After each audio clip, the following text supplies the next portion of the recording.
Mike Ayers is a veteran music journalist whose work has appeared in Rolling Stone, GQ, The Wall Street Journal, and more. A lifelong Phish fan who once cooked for the band on tour, he's seen over 130 Phish shows and 20 Grateful Dead concerts. His new book, Sharing in the Groove, is an oral history of the 90s jam band explosion, featuring stories from musicians, fans, and insiders behind the rise of Phish, Blues Traveler, Widespread Panic, Dave Matthews Band, and the scene they helped create.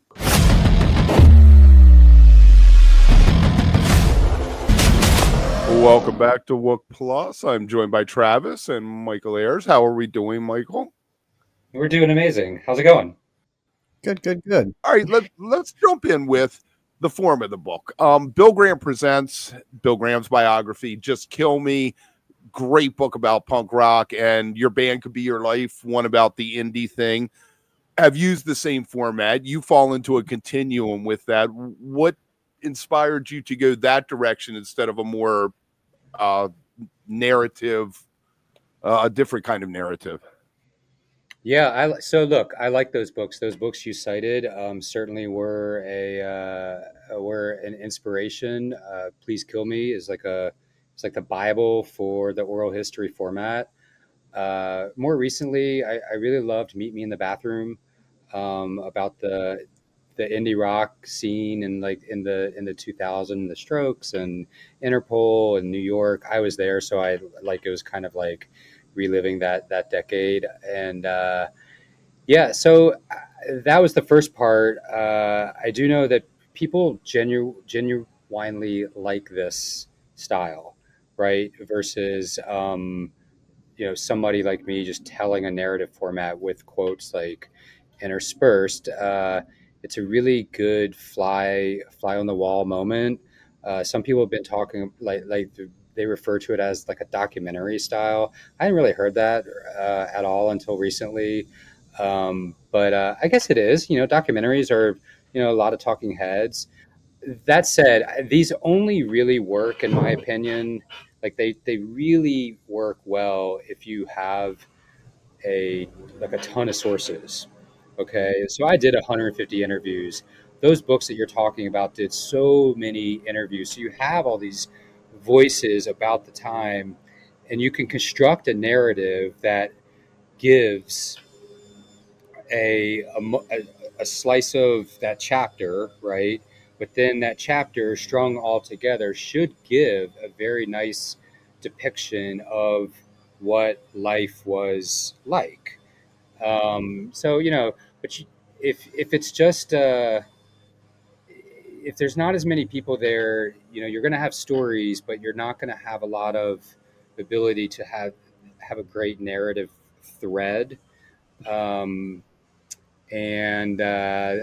think that's why people sometimes criticize it. Like you go online, they're like, "Oh, this just reads like a bunch of random quotes," and I guess at the end of the day, like, yeah, it is yes, 100%. But like, you kind of have to be like cognizant of an actual story you're trying to tell. So hopefully it does that. I think it's one of those things where after you read enough of it, when you stop, you might not realize it as you're reading it, but once you kind of stop or take a breath, you realize, oh my God, I just read 10 pages of this story that makes sense, like that created the story, and you don't really realize you just read the story, which is cool to get that sort of image in your head afterwards and like take a step back and be like, oh, yeah, that is kind of cool, and yeah, it creates the documentary. Like you said, it kind of almost creates the documentary in your head as you're kind of reading it, but you don't realize it is until you take a step back and like, and look, I think this scene in particular, they love the musicians, and hearing it straight from their mouth is going to be a much more rewarding experience than hearing me wonk on. Let's be honest here. It's very easy to read because of the way you chose, and as you go through it, the probably, maybe for lack of a better term, of voice, as you go through it, you begin to pick up on that too. So you might not even have to know someone's talking because the way the other things they've read before going through it, which then it becomes even more of a snowball to read through it. Yeah.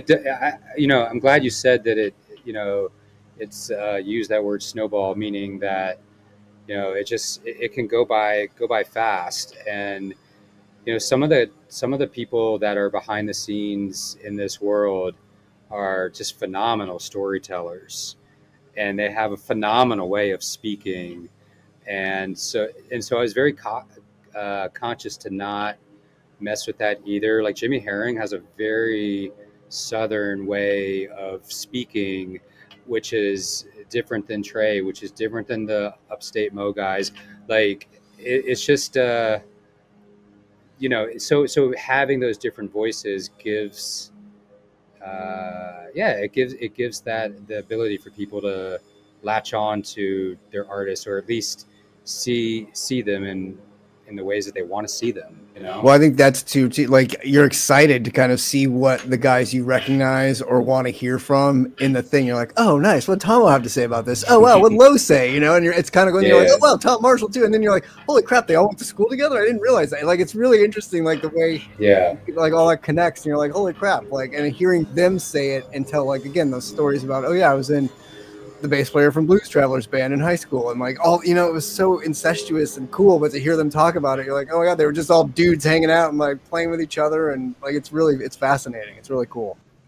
It's totally. It was just like it was just literally at the, you know, after like maybe a year of doing interviews, it was very clear to me that this scene in the early days was just a bunch of people who loved music with no real music industry background, no real connections, and they just wanted to play, and so they just did it. It's like, we can do this, and nothing stopped it, and it still permeated like later on in the decade.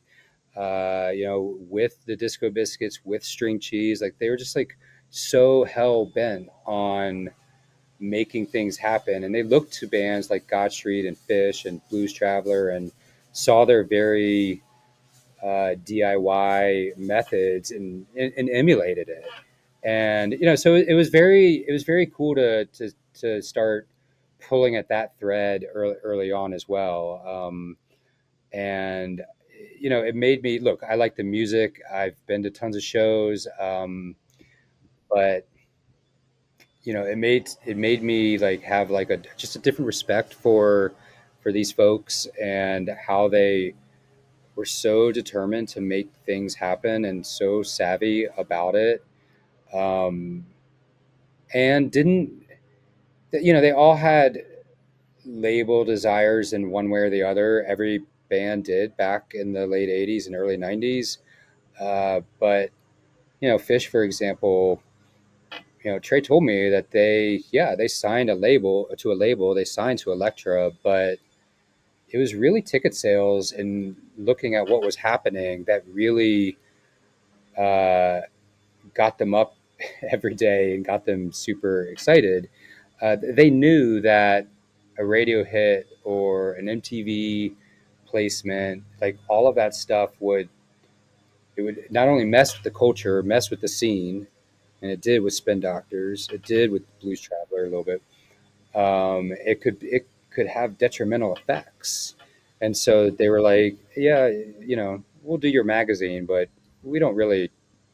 That's not going to make or break us tomorrow. We're good. People are going to show up whether we do that or not. Like, we've already seen it happen. Yeah, that's so interesting. You know, that time in music, record companies, you know, mentioned the labels were so important to musicians. Now you don't need a label. A label does nothing. I feel like, but take a percentage at this point from a lot of bands. So it's fascinating though that the Spin Doctors, let's use them as an example, did have the hit, and they were all part of that scene. I guess, you know, Princeton, and then what was Nightingales? Wasn't that the club in New York that they all kind of played at together? In an alternate universe, the Spin Doctors was turned into Phish, and Phish had the hit song. Do you really think that destroyed them? Right? Do you really think that was their downfall? Ultimately, was having a hit? Well, you know, Chris Barron certainly told me that it changed it did have a profound change on the band, and not that they were like concerned about writing 5 more hits and, you know, moving tons of units, which is a record label term for selling CDs. They weren't necessarily concerned about that, but they did start to notice after the MTV placement, after Two Princes and Little Miss started blowing up, they did notice that at their shows, there'd be, a 20-year-old kid in a tie-dye tripping, and he'd be standing next to a mom with her 10-year-old who brought said 10-year-old there because they like the radio hits, and their core fan, the tie-dye dude that I was just talking about was like, looking at them and being like, what am I doing? I'm not trying to party with a bunch of kids. This is not like my jam. It's not my vibe. And it really presented a, I don't, reckoning sounds like a really deep word, but it presented something with their fandom where they were like, I don't know if I'm going to do that. And, the Spin Doctors did make a choice. And I think, so 92, they were on the Horde tour, right? And then 93, a year later, that summer, they were on a thing called MTV's Alternative Nation Tour, which is an amphitheater tour. And they were headlining, and Soul Asylum and Screaming Trees, which were supposed to be the next grunge acts. They were the opening acts under this alternative banner that MTV was packaging up all the time, Woodstock 94, all that stuff. So, they did shift. Barron gave me this great quote in the book. And it's like, we were kicked out of the club because of that. Meaning like the jam scene tossed them aside, and they did. If like, I remember back then, it was a very different trajectory. And 2 years, 3 years later, after that Alternative Nation tour, you had Phish selling out the Garden for New Year's Eve. You had Blues Traveler playing arenas. Summer '96, you had Phish doing Clifford Ball, 70,000 people.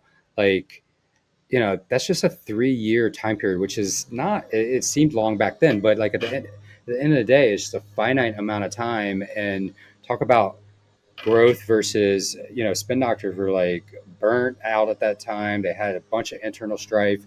The label was breathing down their neck. They wanted the next pocket full of kryptonite, so, your 20-year-old kids that, it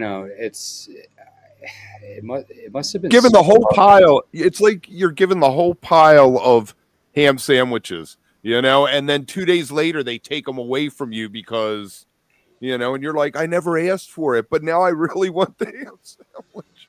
I know. I never we were just going along. We got a taste of these amazing ham sandwiches, and then they all went away like immediately. Meanwhile, like Phish didn't have any big hits. Someone was telling me the other day, like, oh, well, we played Sample in the Jar on rock radio. And I was like, okay, but like, like that, yeah, and free, like, but none of those like really permeated pop culture the way Blues Traveler did. But it didn't matter. It really didn't matter.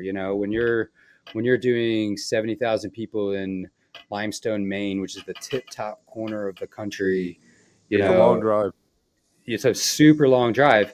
Like, why do you need that? You don't need it. You're super happy. So, why did Blues Traveler fare better? Why did they fare better? That is a good question. I don't know. I mean, towards the end of the decade, they too were burnt out, and Bobby Sheehan, the bassist, like he was a drug problem. Popper had really bad problems with weight, which were really affecting his health. I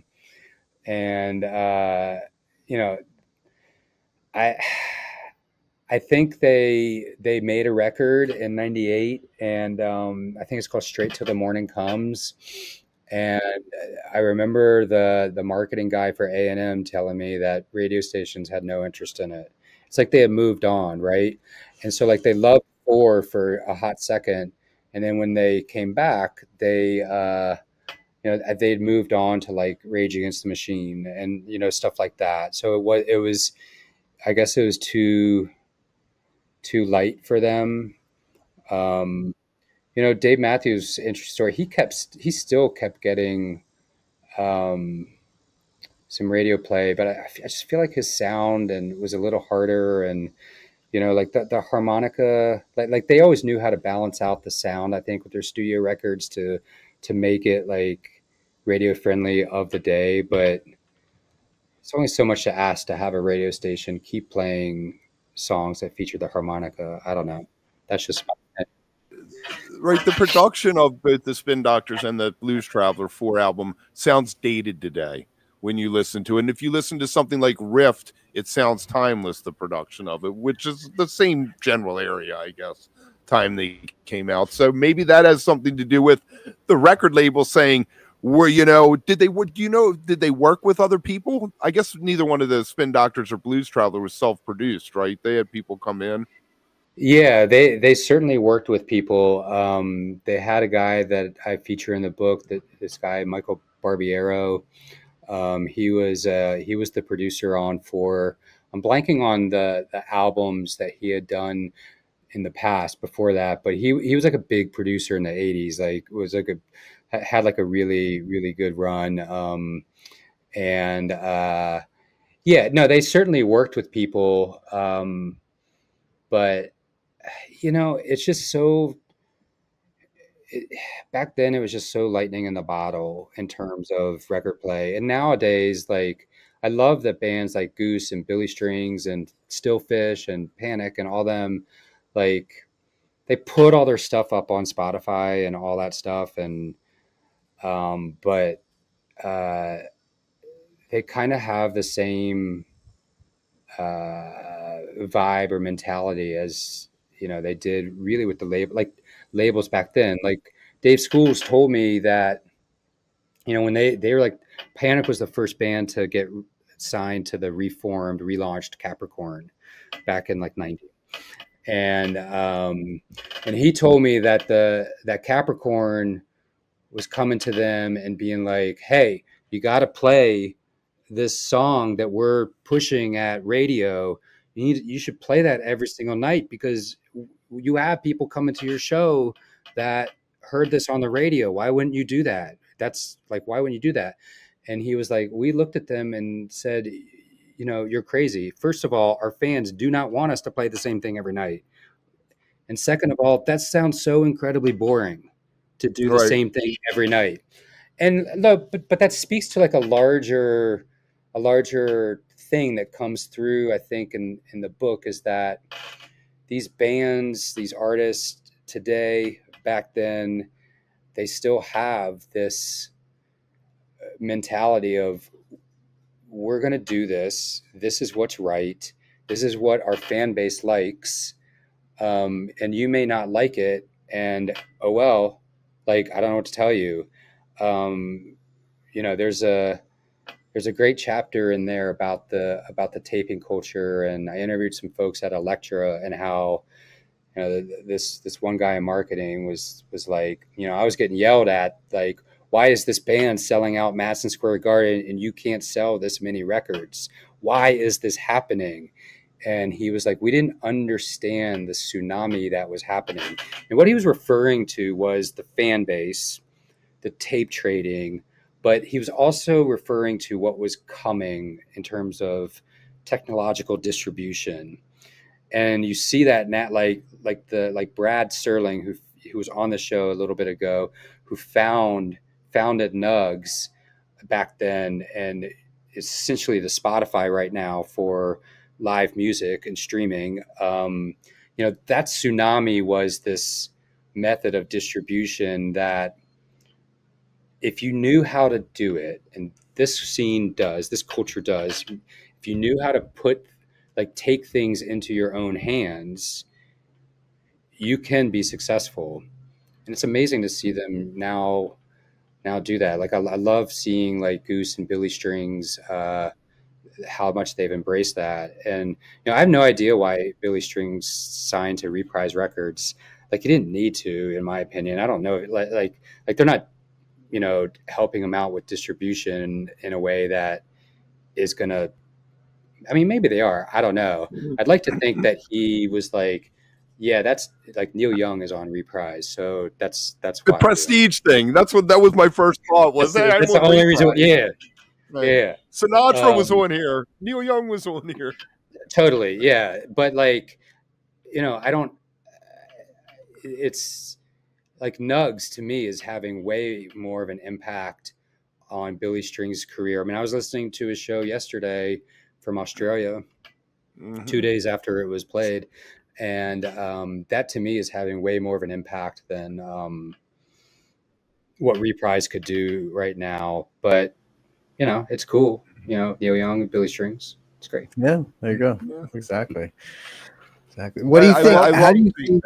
Well, I'm curious though how you think. A band. Some bands were able to kind of transcend through those waters. Like Spin Doctors obviously had their issues. Blues Travelers sort of made it through in a way that up and down, I guess you could say, to it. But like Dave Matthews really came out the other side still today, and even went through like band changes, like serious band changes inside the organization and stuff within him, and still managed to grow his fan base and keep going, and kind of towed that line between being college radio, alt rock, pop sort of even, and still jam band bass. Although it's kind of crazy how that happened for him, because he's kind of the only one I feel like that made that breakthrough sort of, or towed that line really out of all of those. And then obviously you have Phish that kind of stayed on one side, and then the up and coming bands so it's just interesting to me what you think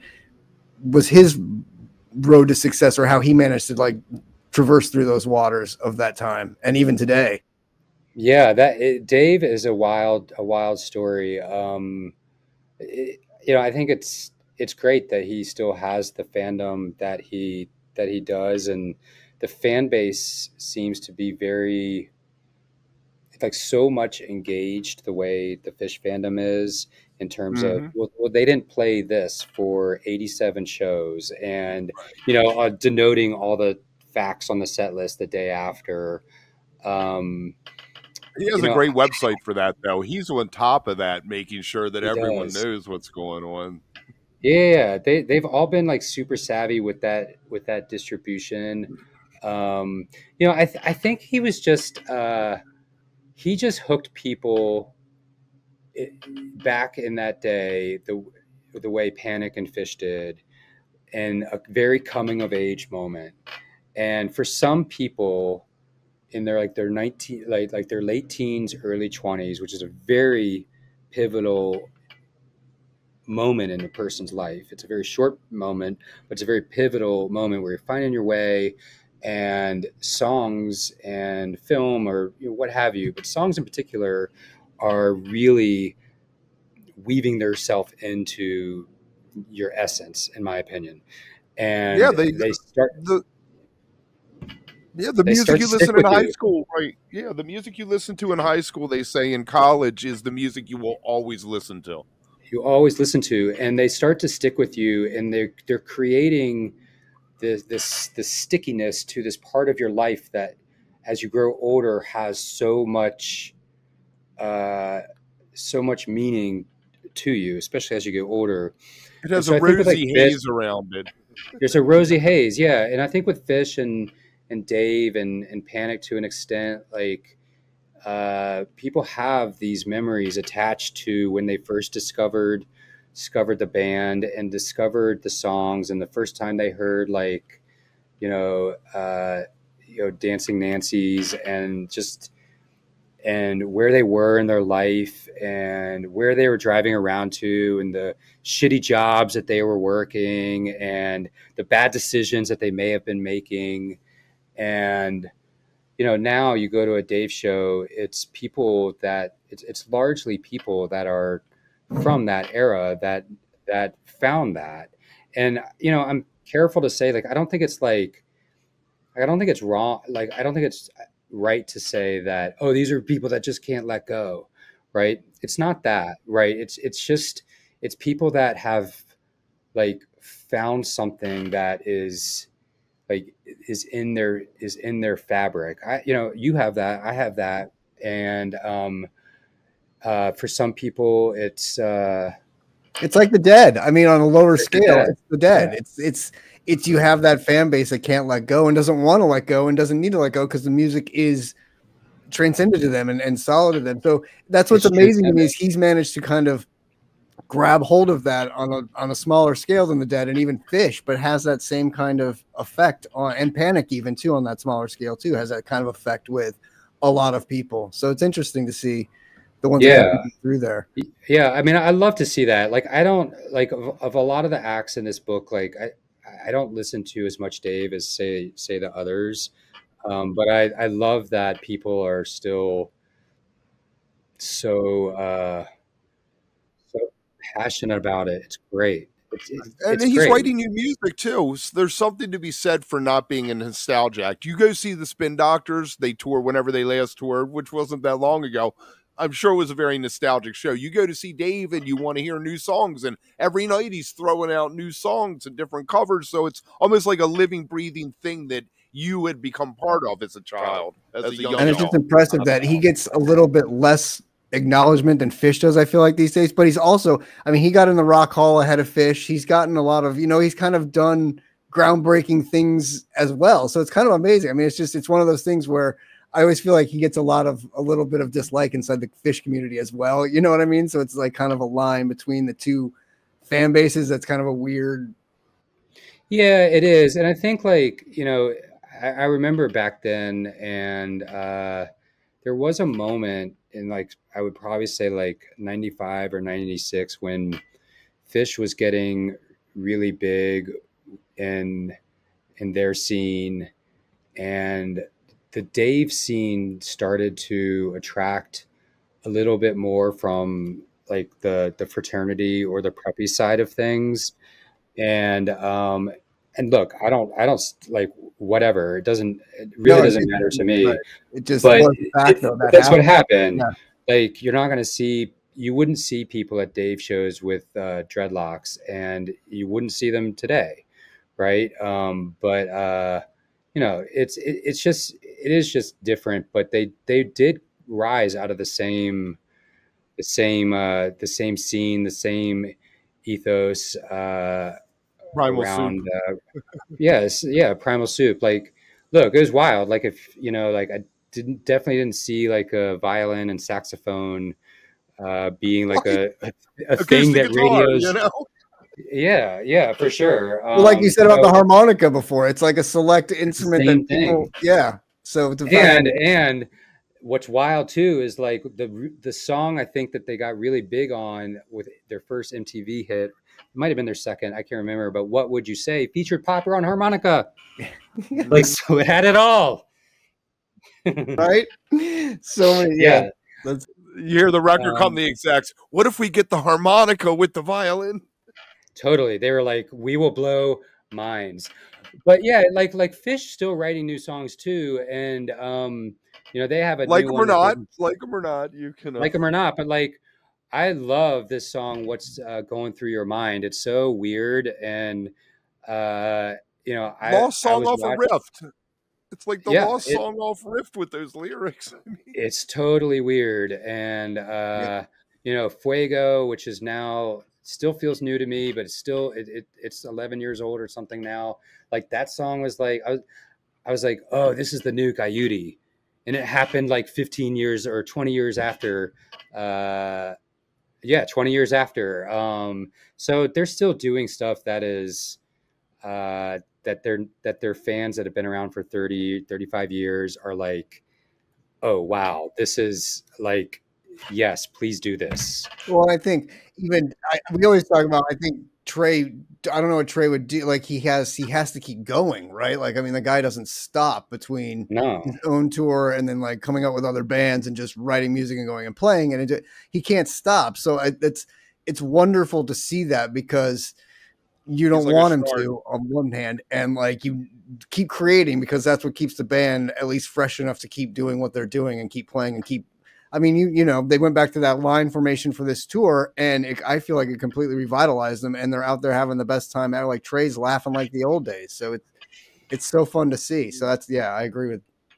It's wild. Like you see, like when he plays Wilson these days, that song is like 40 plus years old. He just has the biggest grin on his face. It is crazy. Like I love you. Like how can that not be super infectious? But also loves to play the thing he wrote like a year ago and see what we can do with it.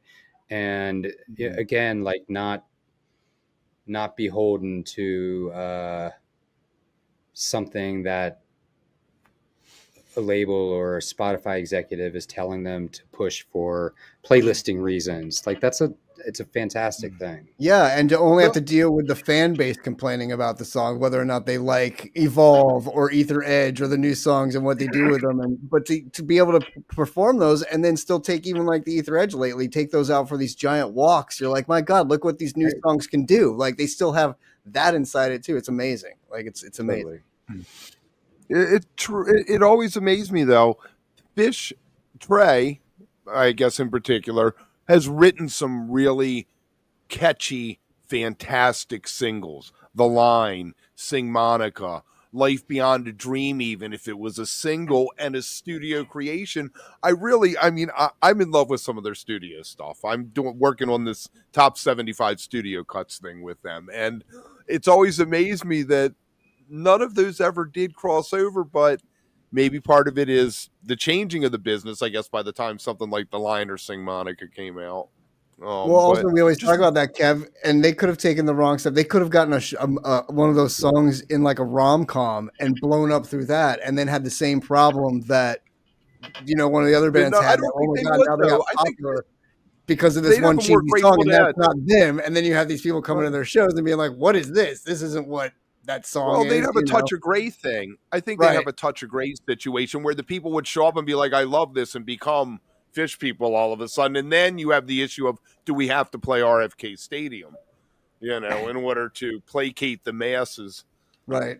I have a song that I thought was going to be their Touch of Grey moment, and I was telling anybody who would listen, and I was wrong. What song was that? That song was Blaze On. Okay. When that first came out, I thought that could be like the studio version could be a radio hit, and it has this like anthemic quality to it that people that probably hadn't heard Phish and that could digest it in 4 minutes would be into it. It didn't happen. But I thought that. I can see that though. Yeah. It had that. It definitely had that feel and that kind of that feel to it that it could have. It could have. It could have. Well, the local radio station over COVID, WTMD, played Everything's Right as the song off of Sigma Oasis, which is 12 minutes long. It's not going to sell Phish to anybody new, But if they had to cut it down to a 4-minute edit of Everything's Right, the song, a 2-minute solo, and then na-na-nas, that could have been a hit song. It could have been a hit song. Yeah, 100%.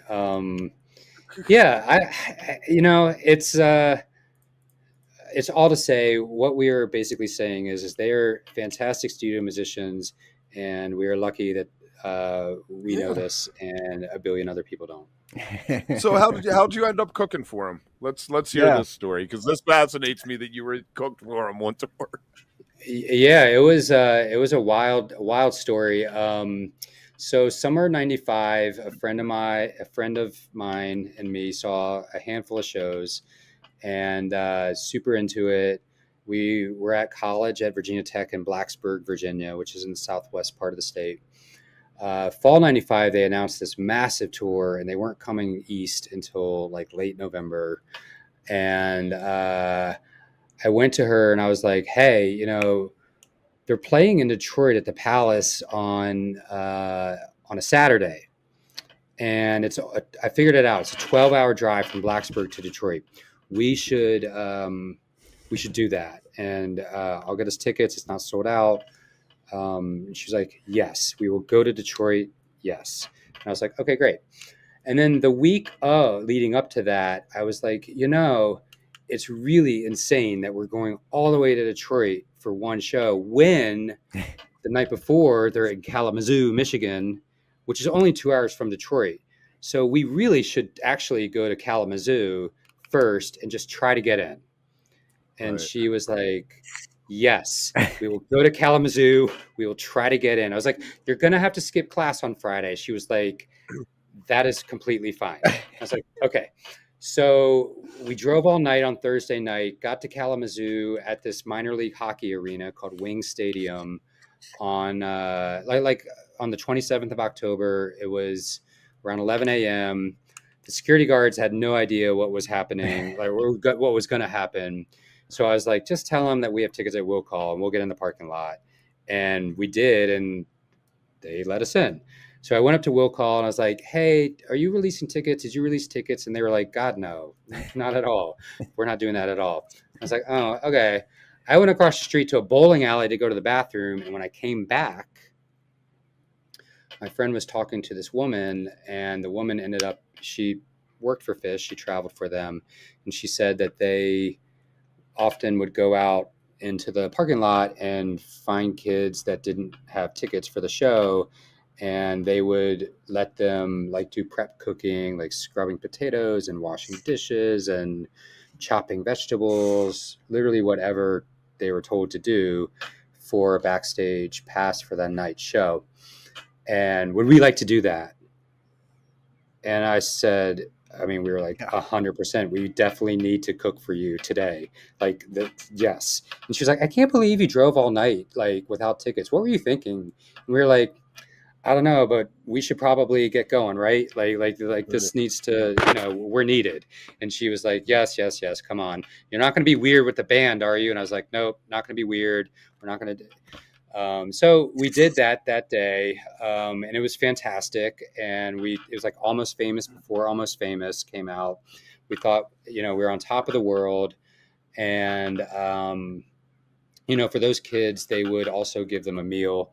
They traveled with professional chefs. So the people that we were working with was a professional catering company that had degrees. Like they really knew how to cook. So they gave us dinner, and I remember we were sitting around at dinner. It was around 6:30. Showtime was at 8.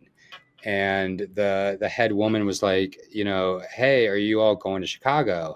Chicago was in like 4 days in Chicago, right? Mm-hmm. At Rosemont. And we were like, I mean, no, we're not going to Chicago. That's Halloween. It's been sold out for months. God knows how long. Right. Months, yeah. And she was like total dead face, like dead serious, was like, well, why don't you all just come and cook? And so I was like, yes, we will come to Chicago for the Halloween show and we will cook. What time do you need us to be there? She was like, just call this get security to radio this person around 9 a.m. It's a very busy day. And so we went to the Palace. We had tickets for the Palace.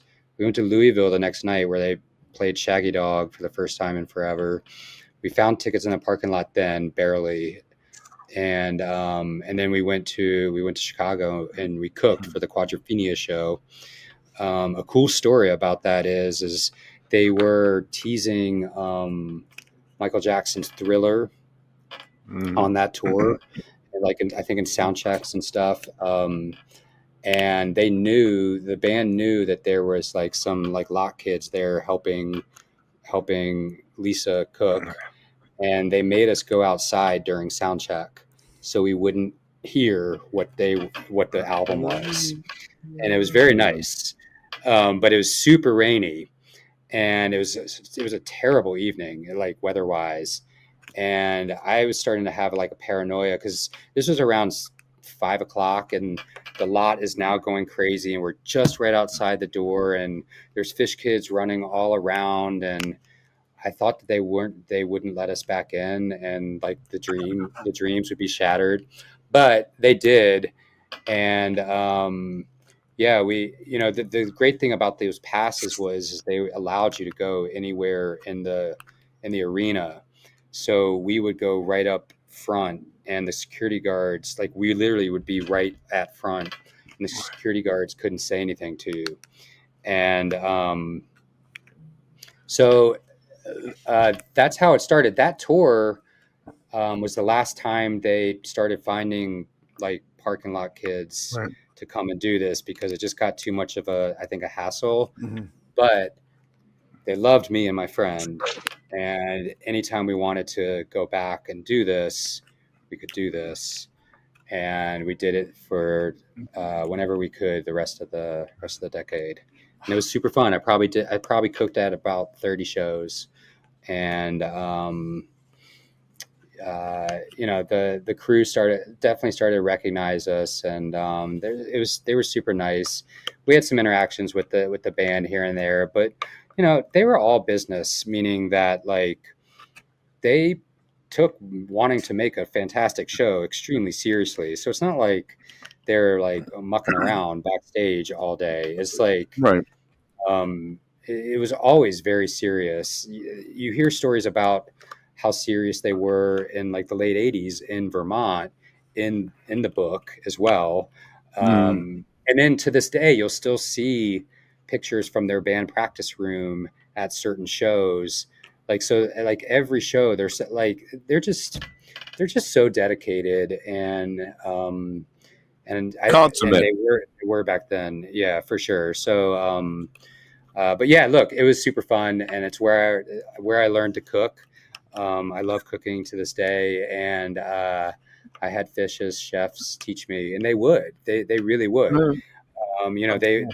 After a couple years, like we would be not just like doing, scrubbing potatoes or stuff. I mean, we still would do that, but they would have us, make the mashed potatoes for lunch and teach you how to make that in bulk and like how to make it very good. And Mike likes vegetarian stuff, so here's what you need to do. And you would learn about how they would send out lists ahead of time to runners in every single town to get fresh food for every single show.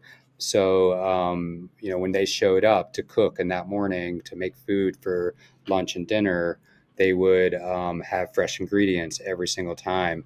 They would always pack up extras for locals. They would always pack up leftovers for their bus rides for the next morning. They'd send us with leftovers too, which was always great. Anyways, I might be rambling a little bit too much, but isn't that a great story? No, it's awesome. Yeah. It's so great. That's so fun. That's so fascinating. What a fun time. You mentioned Burlington. Obviously, a lot of this is New York, New Jersey. Princeton, obviously, is where you start the stories. Are there any other specific scenes or regions that you felt like were anchors for this story? Yeah, Athens, Atlanta, certainly. Atlanta had Aquarium Rescue Unit bursting out of it. Athens, Buffalo, where Mo was, had this very kitchen sink eclectic scene. Moon Boot Lover was there. The guys in Moon Boot went on to be in So Live. Right. Boulder for sure. String Cheese and Leftover were certainly pioneers. But you had like festivals and radio stations that were playing bluegrass all the time, and so the Dead gets the San Francisco and Marin County gets shouted for being the Dead's incubation. But for this, I don't think there was really a Seattle, right? It was just all these towns, Charlottesville, where Dave was, all these towns had universities, had networks. They had a bunch of people that were fans that had early internet connections because they went to the university. And when you went to university with your tuition, you got an internet connection. So they would help spread information and music and tapes that way. Burlington, Princeton, New York, Boston, like they they all were kind of connected, and the artists themselves would, you know, look at touring routes of other bands that were doing things that they wanted to emulate, and then try to emulate that, and it worked. Colorado became the jam band mecca, like the motherland at some point. Motherland. Yeah. Yeah. Yeah, for sure. If we can make it here, yeah, we can make it anywhere. you can make it anywhere. But I think it's really fascinating that there was all these different sounds and different locales. I didn't even mention New Orleans, but Jazz Fest in New Orleans also became The a massive Radiators. thing.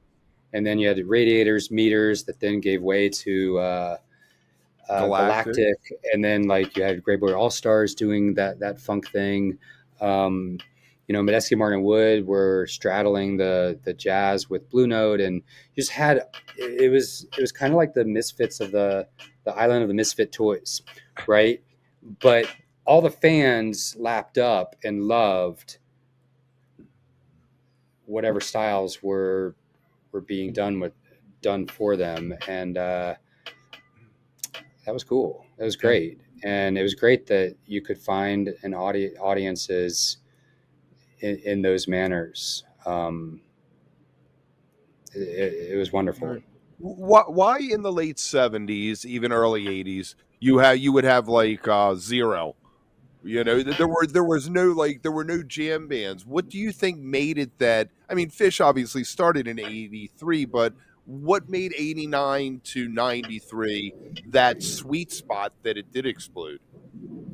Yeah, great question. I think you had these people, these musicians that were, you know, back to that coming of age moment. You know, they were starting bands, and they had listened to a lot of classic rock, right? And then they were getting to this point where they wanted to stop listening to classic rock and started to make their own thing. And they found people that also felt the same way. But, you know, they're also, you know, they weren't necessarily just listening to the Dead or listening to Zeppelin. They definitely had listened to that, but they listened to, you know, Zappa and Talking Heads, and probably, you know, paying attention to New Order and REM, and like literally like everything that's going on in popular music as well, and making what they thought. Hip-hop, like it filtered into some of it. For sure. Like making what they thought was new and exciting to them.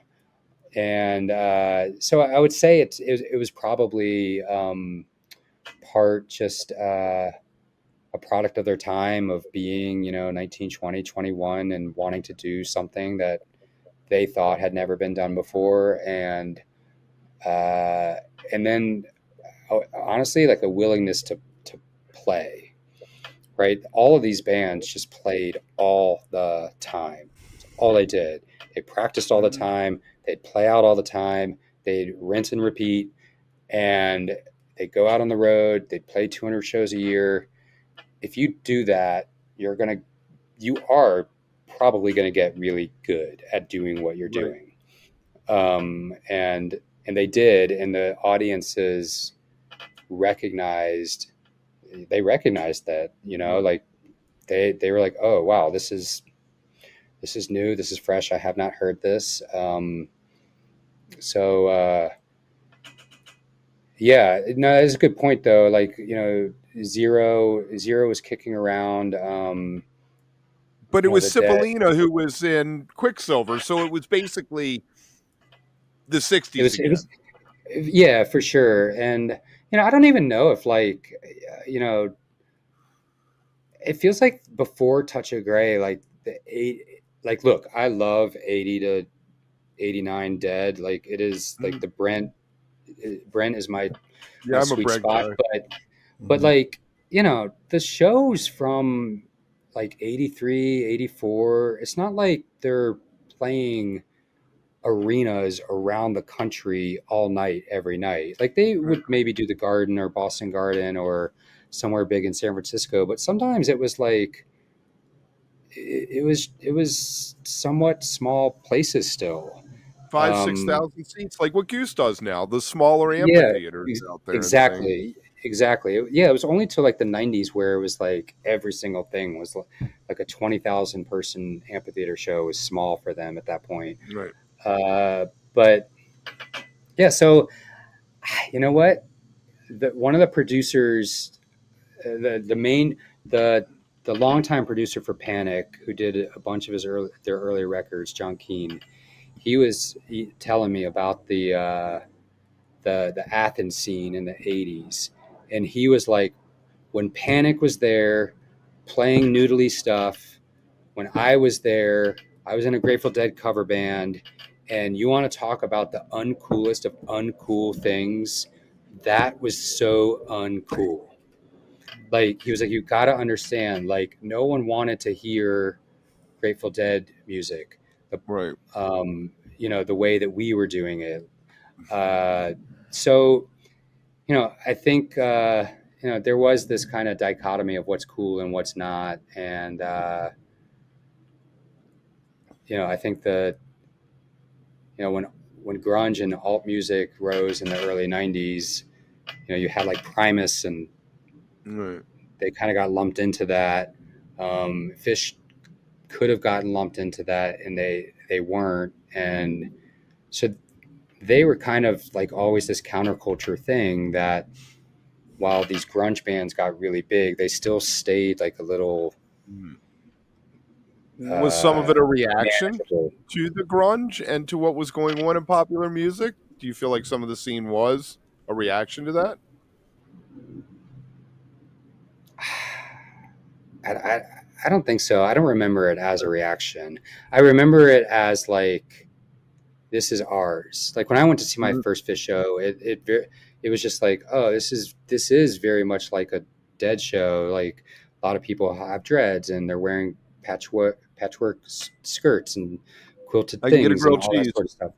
Yeah, there were similarities in like the people that were seeing them, but they were all like my age, right? Right. And the band had a lot, like so much energy. Mm-hmm. And for me, and I think for a lot of people, it was like, oh, this is for me, right? That's how I felt. The Ghost has always stuck out to me. That line in the Ghost. Most people would be like, oh, this band is like the Next Dead, but it's not the Next Dead. And when you went to see that, then you kind of feel like this is not that, but this is something different that's good, that we need, that needs to fill that gap. So it's good that it's not. And I think that's part of what got me hooked as well, was that feeling like, oh, this is different, but in a good way, in a right way. Yeah, it's different, and it's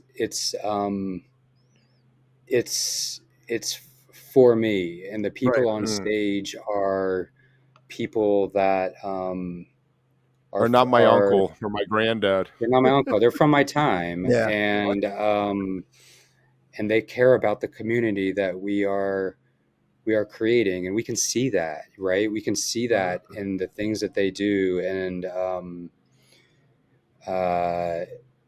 they're still doing it. That's a really good point. Is they were so aware, talking to Brad and hearing like Brad talk about meeting with Trey, and Trey being like, we don't want to mess with what you have to make our thing this way. You know what I mean? Like very aware of not changing things and what they wanted to do. And like you said, even in 95 I'm surprised to hear in 95 they even had it that well oiled for that machine at that time. Like it still felt like they were just sort of like flying off the handles and going, you know what I mean? But to hear like they had that regiment set up even then is amazing to hear. So it's the professionalism behind it is really cool to hear too. That was there. Yeah, it was completely, completely professional in so many ways. People would, in the 90s, people who would know that I would be cooking for them or whatever, they would be like, oh man, what's the scene like backstage? Is it like this crazy party? Is it like, I don't know what they were thinking, but I'm like, this is not 80s hair metal, guys. Right. Like, these are people that are really have wives and kids, and they they take a lot of care in what they're doing. You know, I remember I remember New Year's '95. I was cooking at the Garden, and for that show, and I was asked to stock a big bin full of drinks and ice for their dressing rooms. And to me, I mean, that was like one of like the most coveted jobs of cooking backstage, is to stock a dressing room, because you might get a glimpse, right? You might run into them.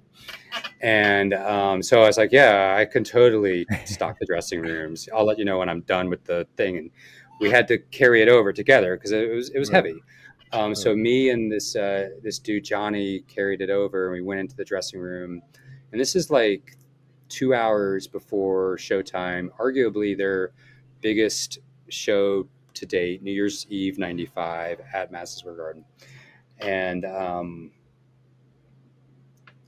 lo and behold, Trey and Fishman are in the dressing room, right? What are they doing? They're just playing chess with each other. It was so quiet. And that was like the chess move, audience chess game with the band that tour. I don't know if they were like trying to figure out their best move, or they were just playing together.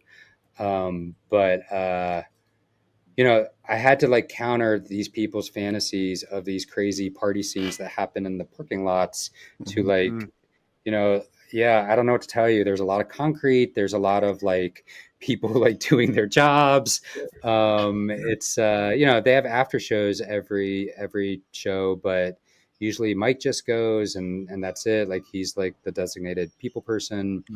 But you know, it's, I don't know what to tell you. Like it's not probably what you think. Now, look, you'll hear, you know, if you read the Phish biography, and of course Trey has talked about it. They certainly were getting into wild stuff, but in the late '90s. But I mean, I was never any witness to any of that stuff. I was just witness to people working their butts off to make a show happen in an arena. And a lot of those days, yeah, a lot of those times, they still were doing night to night. So, you know, it'd be like a load in at 6 a.m. and a load out at 1 a.m. and go to the next. They were massively long days because they would just do one nights a lot of times. Probably one of the biggest misconceptions that I hear from outsiders, people who have never been part of the jam band community, is that it's just a bunch of lazy kids smoking or sitting around smoking pot and, you know, noodling on their instruments, when really, you know, you look at Goose, you look at even these smaller bands, Eggy and things like that, they really do have it together as a business, and we're going to go out here and present the best product we can. Not to take away from the creative part of it, but I think that there's that mindset that a lot of people who don't listen to this miss. Yeah. It's, yeah, I don't know. I just feel like the perception a lot of times, or at least back then, was that there was just like this God-given talent, and people were just good, and they came together, and that's just the way it is. But all these bands, and even the new one, you know, even the new ones that you were citing today, like the work ethic to get to that is just it's incredible. It's profound. It's fantastic. I've seen Goose a bunch of times, and you can tell that they have a chemistry that has developed over years, but it's the focus to get that chemistry between multiple people, not only every day, but then also on stage in front of thousands of people. It's real. What's the next evolution of this scene? Yeah. I don't know. That's a good question. I think it's so interesting that, you know, Billy Strings is playing arenas. Right? I love it so much. It's so good. I don't know. You know, I think there's a lot going on right now, and Pete Shapiro with his success of like Brooklyn Bowl and Cap Theater and expanding out Garcia's to Chicago, like something's happening. I think with a new breed, Goose and Dogs in a Pile and Eggy and Michaela Davis. Like there's so many acts right now that draw from these threads, but they are doing their own thing. I've been thinking about it lately, and I honestly think we're like at a sweet moment right now for like a Bonnaroo 2.0. Like the original Bonnaroo was super jammy. Right. I do think like if you had a Bonnaroo that was called something else, like I don't know what to call it right now, but it was the walkout. You can call it the walkout. Yeah. If Wookaroo, like whatever you want. And it was 2 or 3 days, and it had like a collection of these younger acts with Billy, Goose, and Phish headlining over a weekend. It would be stunning. I mean, you have some of those like kind of doing that, like I think in Suwannee, Florida, with like Halloween, but it's not like it's like not it's just not there yet, or maybe they could take it there. I don't know. Mountain Jam got close, but they had like the second day on Saturday they had Mountjoy and Trampled by Turtles, which I fell in love with both bands watching it on volume.com. But yeah, they could have, if that Saturday had have been all jam bands too, then I think Mountain Jam would be something that was close to that. Yeah. So I don't know. But there's a lot of space. There's a lot of people showing up. There's a lot of people supporting artists through their merch and wanting to see them succeed. And they know that, buying their record, buying their T-shirt from them at a table is helping them immensely. And I think people want to see that. I mean, at Goose at the Garden a couple weeks ago, I just like you could just hear people's conversations, like, I can't believe this is happening, and we had to come out and support them. We had to be here. We had to. It was like it was such like a massive moment for this young band that certainly reminded me of Phish New Year's '95, and how people felt that pride as well to see underdogs rise up. And I'm not in Goose, Phish, they were all underdogs, and they're still Goose is selling out the Garden without any TikTok hits, any like Spotify billion streams, like they did it on their means. And I think that's so inspiring for people to see. Even if you don't play music, it's very inspiring. It's cool as a fan too. We always talk about that, like watching bands grow from, playing like on campus venues at colleges to then growing into sort of the small club bars to then like playing Red Rocks and then suddenly getting to play like a Pepsi Center or like a bigger, like an MSG, or you know what I mean? Those, and being a fan of that, going along for that ride, you feel a little bit like, oh, they're getting so big, but you also feel a sense of like accomplishment and right there with them, like, hey, we've rode this band since like the days of college campus to now being here at MSG, and you feel a sense of like pride and like connection to that as well. And I think that's really a cool thing as a fan to get. Our boy made it, like in Goodfellas. Right. It's like in Goodfellas. Right. Boy made it. He made it. He's one of our own. But we know what happened to that guy. Yeah, that might have been bad for that guy, but good for our bands. Good for the bands, right, definitely. Definitely. I remember I talked to Chris Machete once from Rack, and he was saying that when they used to paste a picture of Madison Square Garden in their like practice space because that's where they were going to play one day, and I was like, That's a neat way to visualization there, I guess, a dream board kind of thing. Yeah, dream boards are great. And having your vision board have iconic venues. Uh, Perfect. I would rather have somebody's vision board have iconic venues versus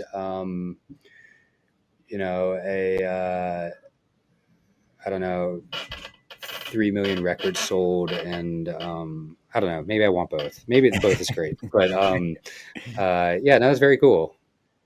Right, before we Awesome. wrap up, let me throw something out at you. What do you make of the Spear? What is your take on the Spear and what they're doing there? Not just necessarily Dead and Company and Phish, but in general as a next Venue. level. Yeah. Yeah. Have you Do you been like there? it? Have you had a chance yet? Yeah, I saw you two there, Okay. and then I went to 3 out of the 4 Phish shows there. Okay. I've not seen Dead and Company there, and that's it. I loved it. I thought it was amazing, and I loved that Phish designed their sets and the visuals for that moment. I just think you can do creatively. You can do so much. Trey's a big Broadway dude, so like it's not surprising that he got like so into like Yep. the visual aspect of it. And so if artists can do that, and I think Phish really came out of the gate guns blazing with like what this place could do. If you can tap into that, if you can do that, you will put on a show for your fans, no matter what genre, that is nothing like they've seen before. And I think that's an awesome thing. That's an awesome thing. It's it's a little weird that it's in Las Vegas, but Mm-hmm. I'm just not like a big Vegas person. But technology wise, like I thought it was cool. Did you like it?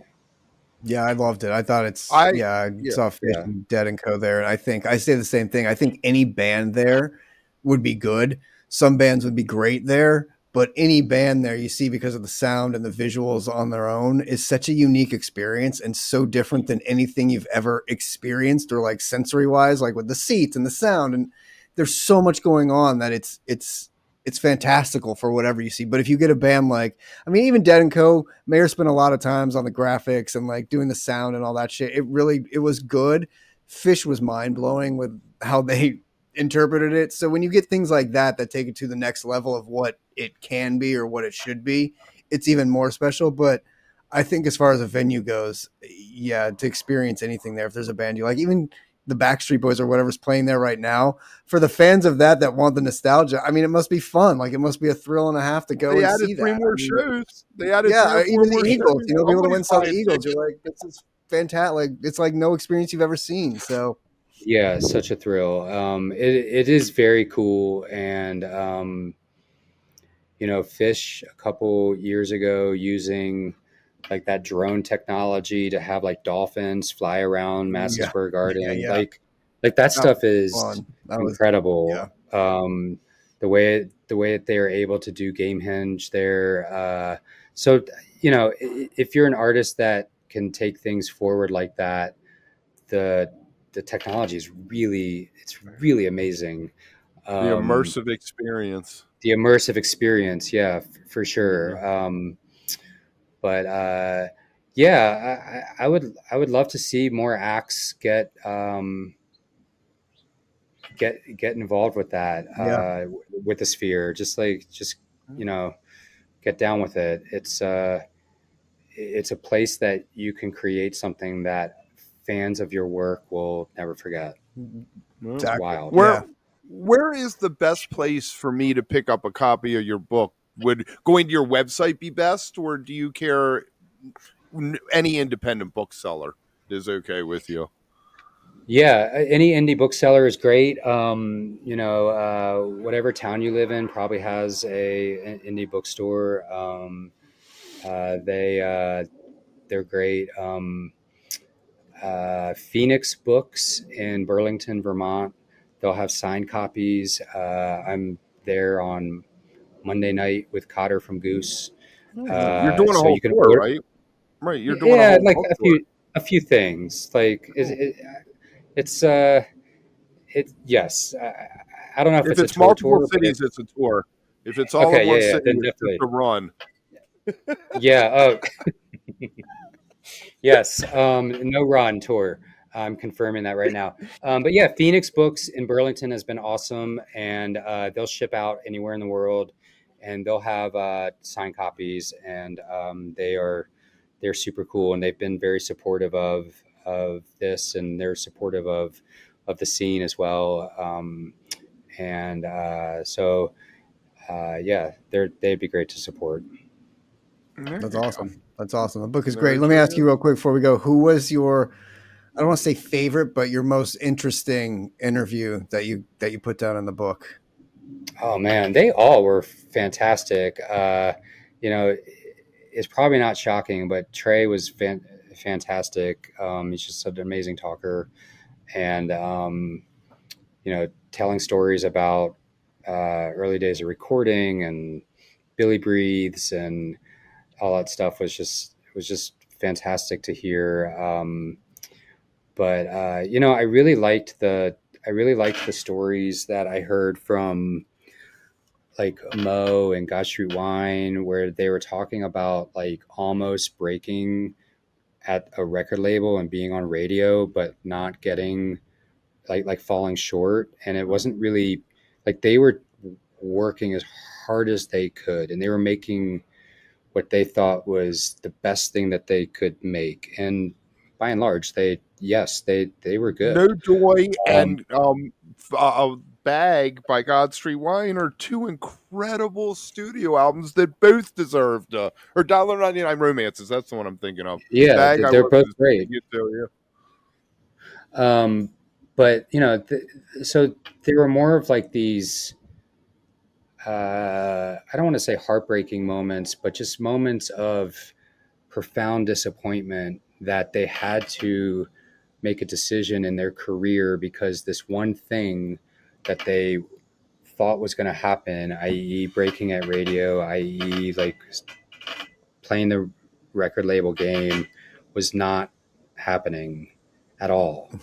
And they were being dropped. And so, like, listening to them tell that and how it, you know, weighed on them, but, you know, they found new ways. You know, Mo got dropped by, you know, Sony, and then 6 years later was selling out two nights of Radio City Music Hall, you know, in 2006. So like, you know, to me, that's like, wow, you won. Yeah. But like at the and they were like, wow, we did this. Like, it's so weird they didn't like us, you know. And so like, and it is weird. It is really weird. And so like, you know, when you're 20 or early 30 something and having to wrestle with that after putting so much heart and soul into it, you know, stories like that I thought were just so fascinating and fantastic. That's I cool. love that Lo got the band back together. Lo, we've talked to Lo a few times, and he's told us the stories of, you know, the record labels and not getting a record release that they recorded, you know, because the Yeah. record label didn't want to release it and they owned it, but that they've gotten back together and now they're, you know, this year I think they're going to play 9 or 10 times. My God.